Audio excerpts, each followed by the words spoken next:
Swayam Prabha. Digital India. Educated India.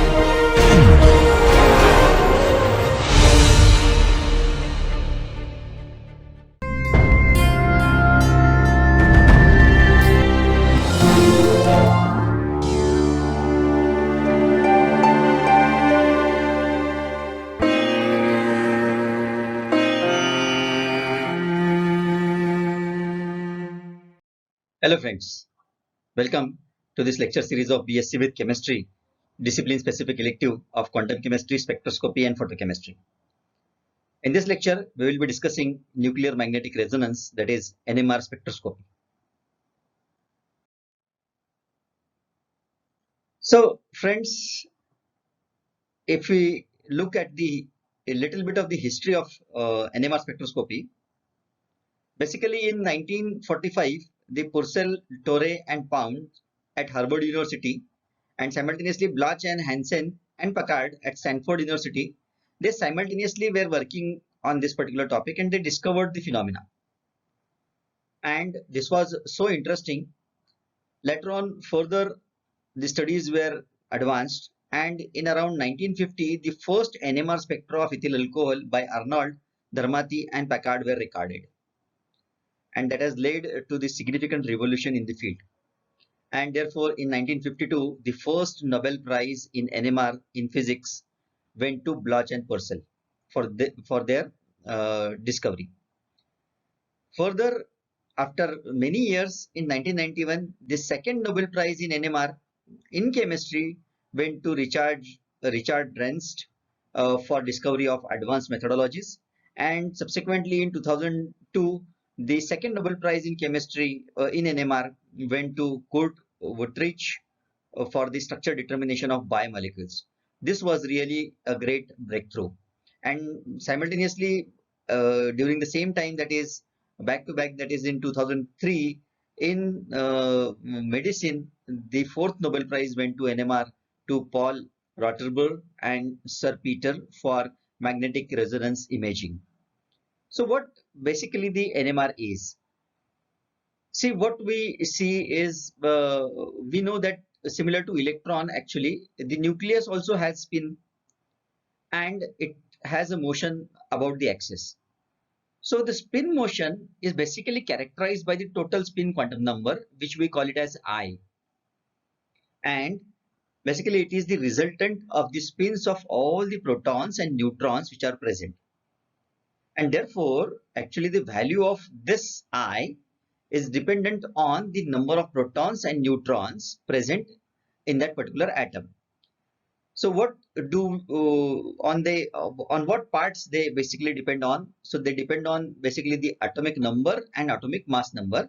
And when a spinning nuclei basically is placed in external magnetic field, so in the external magnetic field, what happens? It tries to align in the direction of the magnetic field. But since it is spinning, due to that particular spinning motion, it cannot orient the direction of field. Moreover, what we know is it starts rotating at a particular angle along the direction of the field. That is what we know actually. If we imagine the precession of Earth, so this is called as a precessional motion and the precessional frequency of the rotation. And that particular frequency of rotation, we call it as a precessional frequency. So when a nucleus is having this I greater than 0, it is placed in an external magnetic field and it can orient at different orientations with respect to the applied magnetic field. So the number of possible orientations basically are given by 2I plus 1. Say for example, if I have the spin is equal to half, and hence in that case particularly, so 2 into I plus 1, that is 2 into half plus 1 is going to give me 2. So the proton in the atom can align in the direction or opposite to the direction of magnetic field with the values either plus half or minus half. And therefore the allowed energy level splits basically into two states. One is corresponding to minus half spin and one is corresponding to plus half spin. So that is known as the lower value corresponding to minus half because the strength of the applied field increases, so the separation field, separation of that particular gap, energy gap increases. All in all, if I try to summarize that the condition for nuclei to be NMR active, so there are certain conditions for which I mean nuclei to be NMR active. There are certain conditions. So what are these conditions as we have seen? So the conditions must be like nuclei should have spin number which is greater than 0. So I must be greater than 0 and the magnetic moment should be greater than 0. Otherwise, it will not give you the NMR spectra. Apart from that, the nuclei should have even charge distribution. That is, the nuclei should be spherical in shape. That is another condition. And the nuclei should have high percentage of natural abundance. So here in a table, the summarized form is given like for even atomic mass number and even atomic number, your spin is 0, NMR inactive cases. For atomic mass number even and atomic number odd, we can have spins as 1, 2, 3.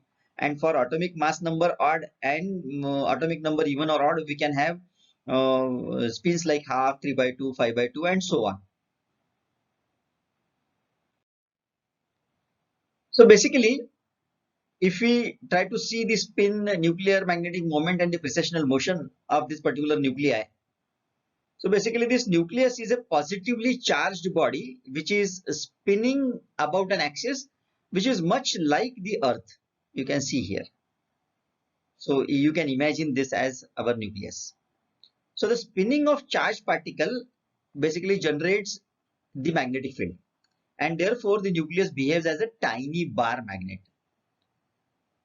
The intrinsic magnitude of the magnetic dipole moment generated is or it can be expressed in terms of the magnetic moment mu, and this magnetic moment is actually the vector quantity. And according to classical physics, we know that any kind of spinning body which has an angular momentum of this kind p, consequently what we can say is that the spinning atomic nuclei, it will also have the angular momentum. Like a linear momentum, it will have the angular momentum. And since we all know that the magnetic moment and the angular momentum behaves as a parallel vectors, the relation between these quantities are usually given by this mu is equal to gamma into p. So where this mu is equal to gamma into p is a relation in which this gamma is called as the gyromagnetic ratio, and it is a characteristic of the constant of particular nucleus. And this p momentum is given by h upon 2 pi into m, where these quantities have their usual meaning, like h is the Planck's constant and m is the magnetic moment, quantum number, and m is related basically to the nuclear spin quantum number. Say for example, for a given value of I, there are 2i plus 1 values of m which are ranging from minus I to plus I, which includes 0 as well. So if I is half, then m can have two values, that is m is equal to plus half and m is equal to minus half. And your magnetic moment basically can then be calculated. So we have this equation of kind this, that is mu is equal to gamma h upon 2 pi into m, which basically shows that the magnetic moment of a given element basically depends only on the magnetic quantum number m, you can see here. And hence we can conclude that the nuclear magnetic moment is also quantized basically, because it has a quantized value, and therefore this is also quantized, and therefore it can have certain values, discrete values. So these values are determined by the magnetic quantum number m, and basically from this we can get the idea of the precessional motion. So under the influence of the external magnetic field, basically this spinning magnetic nuclei moves in a characteristic way, and it gives a signature kind of pattern. So there is a characteristic for particular nuclei, and basically it is just like the spinning top moves around the vertical axis of the Earth's gravitational field. And this motion of spinning nucleus is called as precessional motion around the axis of an applied external magnetic field. So either it will be aligned with the field or opposed to the field. So the precessional motion and therefore along with that the precessional frequency, both of them, they are directly proportional to the strength of the external field, like shown in this particular equation number 4. If we take the example like the unit of the magnetic field is say around Tesla, and say 1.4 Tesla is equivalent to 14,000 Gauss. So it will precess at around about 60 million times per second, and therefore the frequency, precessional frequency, will be around 60 megahertz, isn't it? Apart from that, basically the interaction of incident radio frequency radiation, because NMR, this spectroscopy is studied basically in radio frequency region, and therefore the interaction of incident radio frequency radiation with the spinning nucleus which is kept in the external magnetic field basically depend on the precessional frequency of the nuclei, at what frequency it is rotating. So now the phenomena of resonance occurs when the precessional frequency of nuclei is equal to the frequency of incident radio frequency rotations, isn't it? And therefore, what actually it means is that the proton precessing in the aligned orientation absorbs the radio frequency radiation and then it passes into the opposed orientation. That is what is shown over here and in both of the animations, and therefore the nuclei and the radio frequency beam are said to be in resonance, and hence this particular topic is termed as the nuclear magnetic resonance. You can see here in this pictorial diagram also, this particular is the orbit of precession, and this is the direction of vector. This is the axis of precession. Basically with this axis there is a parallel magnetic field. This is the direction of field. So the electromagnetic radiation of the same frequency as precession frequency, if it collides over here, so this axis basically flips in this direction. So the axis of nuclear spin is plus half here, so it will go minus half here after the absorption of energy, and therefore the nuclear spin flips. That is what is shown over here. Look at this direction, look at this direction. That is what has been tried to show in this picture, whereas these two pictures, they show the animation. You can see over here the flipping of the direction, tiny magnets, isn't it? This table actually gives you the picture wherein we have tried to show, we have shown the data for nucleus, their spin quantum number, magnetic moment, gyromagnetic ratio, which is very important. Then the resonance frequency, at what frequency they are resonating. So it is in megahertz at the field of say about 1 Tesla. The relative sensitivity at constant field, it is the important factor. The natural abundance, you can see in percentage that 99.98% of this proton H1, and the quadruple moment Q, which is given over here. So that this particular data we will be using particularly when we will be solving the numericals, and we will be utilizing this particular data in analyzing many of the facts. So what is the basis of NMR phenomena? So basically this NMR phenomena is based on these particular facts. The spinning of nucleus, the effect of an external magnetic field, energy transition, that is the interaction with the radio frequency radiation, and the fundamental equation of NMR. If we can go through these topics, the NMR phenomena we can start understanding in principle. So basically, if you see this spinning nucleus, what is this spinning nucleus is? The nucleus of the hydrogen atom, say for example, we take it as a proton, it is a positively charged body and it has got the mechanical spin. Okay, so now any spinning charged body which is generating a magnetic field, so basically this spinning body, it generates a magnetic field, and therefore the spinning nucleus of the hydrogen atom, it behaves as a tiny bar magnet. So normally these nuclear magnets are randomly oriented in the shape or they are randomly oriented in the degenerate energy state, and the only nuclei with the odd number of proton, that is odd atomic number, or an odd atomic number of neutron, that is isotopes, they have got spin. and those basically are useful in NMR effect or to study the NMR effect of an external magnetic field. So in presence of external magnetic field, the spinning proton will take place in two orientations with respect to an external magnetic field, say either aligned with the field, that is the lower energy state, or the alpha spin state we call it as, and the other case is the opposing state to the field, that is the higher energy state or the beta spin state. So in a magnetic field, there are two different energy states for a proton, namely A and B. So one is a low energy state with the nucleus aligned in the same direction as your magnetic field direction, and the second is a high energy state with the nucleus aligned opposed to your magnetic field strength, isn't it?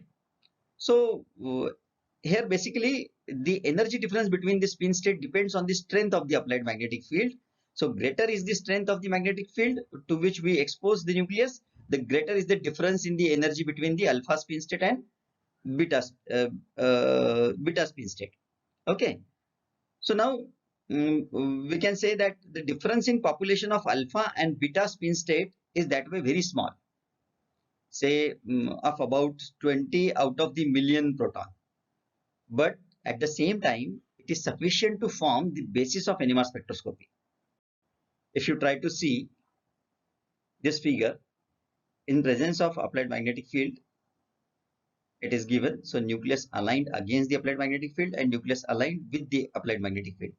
So if we add the radiation frequency with the energy E is equivalent to delta E, that is splitting, so their spin flips, isn't it?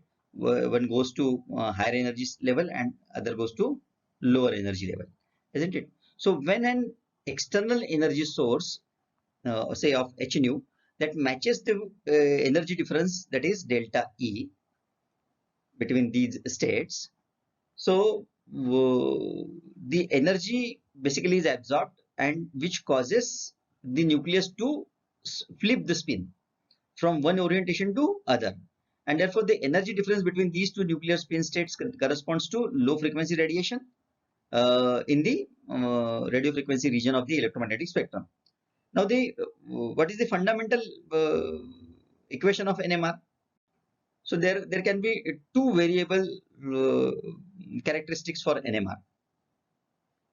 What we can say is the applied magnetic field strength, that is V0, it can be measured in Tesla, and therefore 1 Tesla is around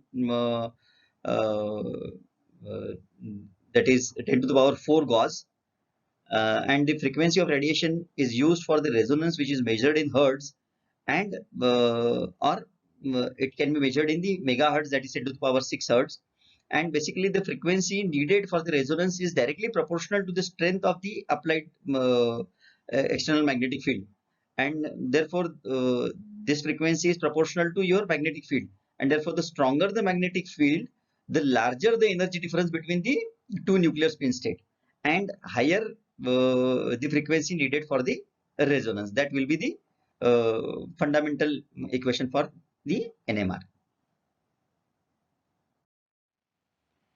So now let us try to see here the principle of NMR spectroscopy.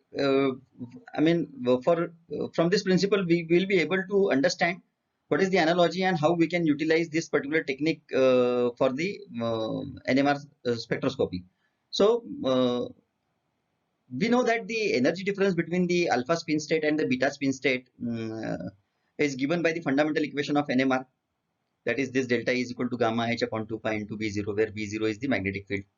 So the NMR spectrometers can have the typical combination of the strength of external magnetic field and the frequency of RF radiation, isn't it? So this particular thing is shown in this table, that is the strength of external magnetic field is given and the frequency of RF wave is given.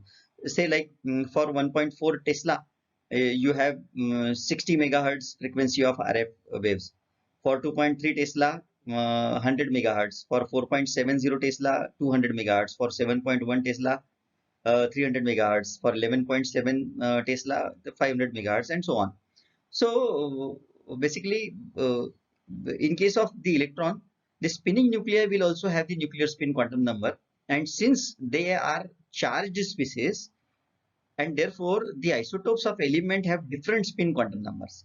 Say for example, for I greater than 0, the NMR will be the nucleus will be NMR active, and say for I is equal to 0, the nucleus will be NMR inactive. So the nuclear spin quantum number may be related to the nuclei composition or the nucleon composition of the nucleus, and that is what we have tried to show over here. That is, if you try to see here, earlier also we have seen that the for even mass number and even atomic number, the value of nuclear spin quantum number I is 0, and therefore these nucleus basically they are NMR inactive. Whereas if you see for atomic mass number even and atomic mass number odd, you can have the nuclear spin as 1, 2, 3, 4, and 5. And these are the examples of for this particular case. Whereas for atomic mass number odd and atomic number odd, you can have half spin, 3 by 2 spin, 5 by 2 spin, 7 by 2 spin. And these are the examples which are active from the H1 NMR. And then for the odd mass number and the even atomic number, you can have these many possible kind of spins, and therefore these are the C13 NMR also, it comes under this category. So we can actually calculate, or we can actually have an idea about at what frequency, at what external magnetic field it can be operated, and under what kind of nuclei are NMR active and what kind of nuclei are NMR inactive.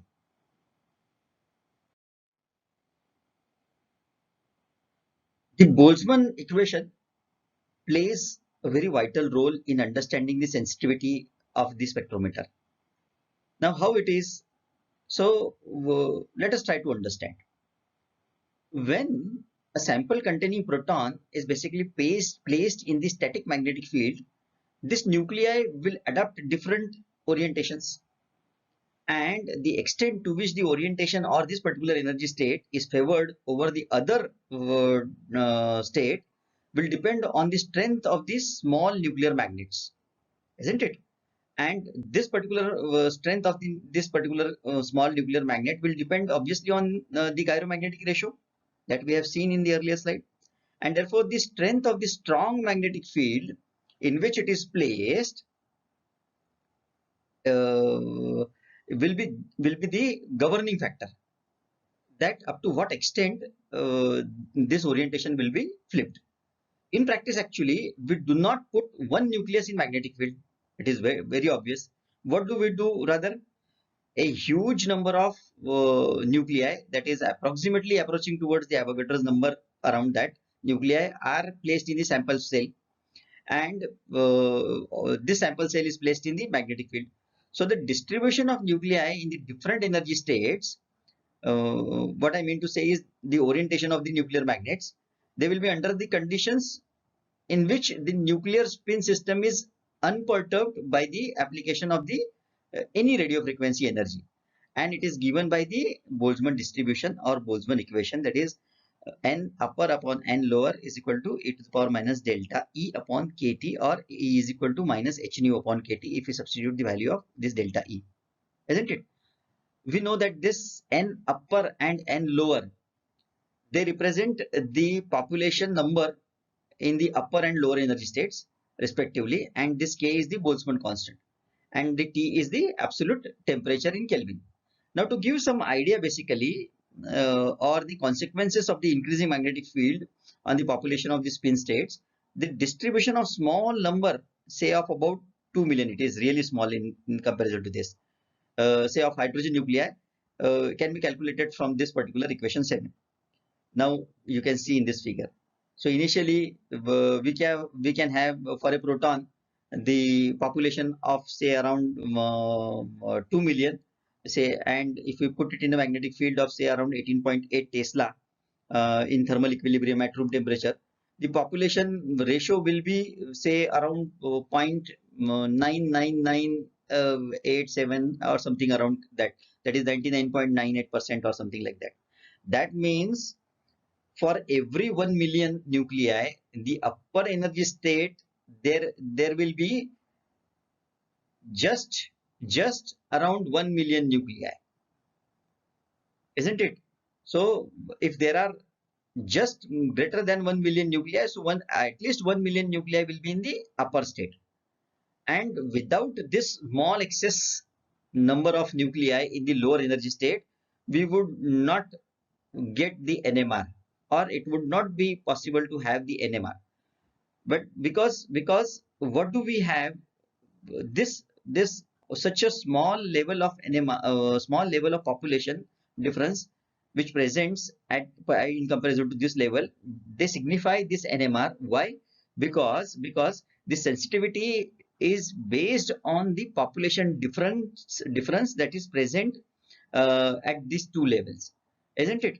That means merely this figure of 128 is playing vital role in giving the NMR spectra, and basically the others are effectively getting cancelled. I mean, this 1 million and 1 million, they are getting cancelled out with the each other, and therefore it can be said that the low sensitivity of NMR, uh, which has which can be understand, can be seen from here, that it is probably due to that due to fact that if you have greater the number of population difference, you will have the greater splitting, and the more will be the magnetic field which you apply, there will be more difference in the energy state, that already we have seen. So if you see at this equation 7 particularly, if we go on using the higher and higher magnetic field, if you see over here, if you do not apply magnetic field, all of them, they are going to remain here. At 2.3 Tesla, you can see the splitting.